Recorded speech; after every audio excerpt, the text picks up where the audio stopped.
Mabuhay Filipinos! Welcome to another episode of History Talks, where we make history come alive. I'm Ara Grace Biloma, and today together my honorable speaker will dive deep into story for the Malolos Constitution, the first constitution ever written by the Philippines. I am Rosan Palma.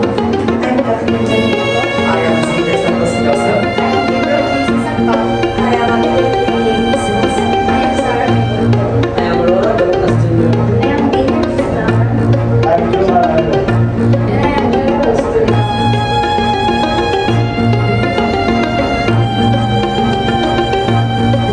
Yes, the Malolos Constitution was just a bunch of papers with fancy words.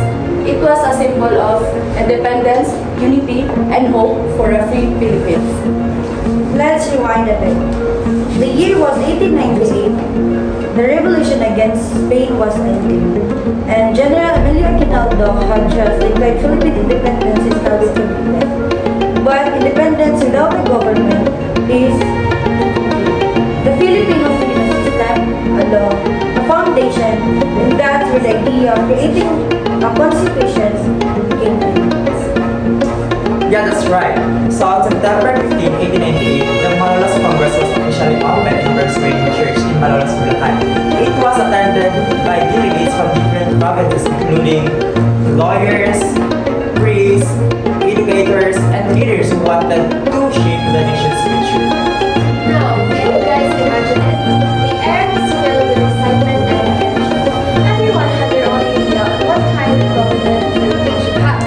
Some wanted a strong president, and others wanted to have a government led by its people. The man who wrote the Constitution, the man who took on the challenge to draft the Constitution was Felipe Calderon, a brilliant lawyer. He studied from foreign constitution like those France, Belgium, and Mexico to create one suited for Filipinos. He didn't do it alone.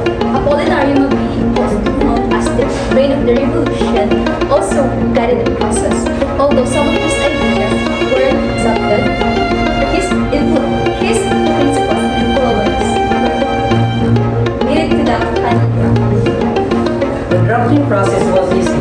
There were long debates about religion, government, structure, and civil rights. One of the biggest discussion was whether the church should have power in the new government, and the final decision was though the Constitution declared the separation of church and state, a bold and revolutionary move at the time. Also, many things happened.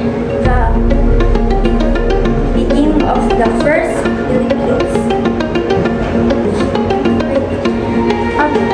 public Indeed, after massive hard work and countless revision, the Malolos Constitution was finally completed in January 1899. On January 21, 1899, it was ratified and signed by President Aguinaldo, officially establishing the first Philippine Republic.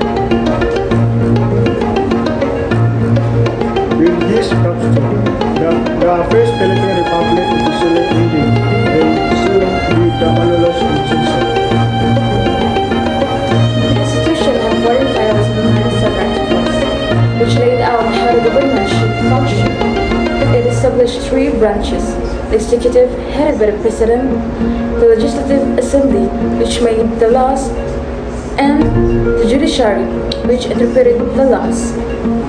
Emphasize the rights of citizens like freedom of speech, freedom of religion, and the right to education. These were groundbreaking ideas showing how advanced Filipino peoples were at the time. And what's amazing is that its declared sovereignty resides in the people, meaning the government exists because of the will of the citizens. Truly, the Malolos Constitution represents democracy and equality. It shows Filipino that they were ready to govern themselves after centuries of civilization. But sadly, this golden chapter did last long. Barely a month after it was ratified, the Philippine-American War erupted on February 4, 1899. The newly born republic faced a powerful enemy. The government was forced to move from the one province to another just to survive. Eventually, President Aguinaldo was captured by the Americans in 1901. With this after, the first Philippine Republic officially ended, and so did the Malolos Association. Even if it was short-lived, its significance never faded.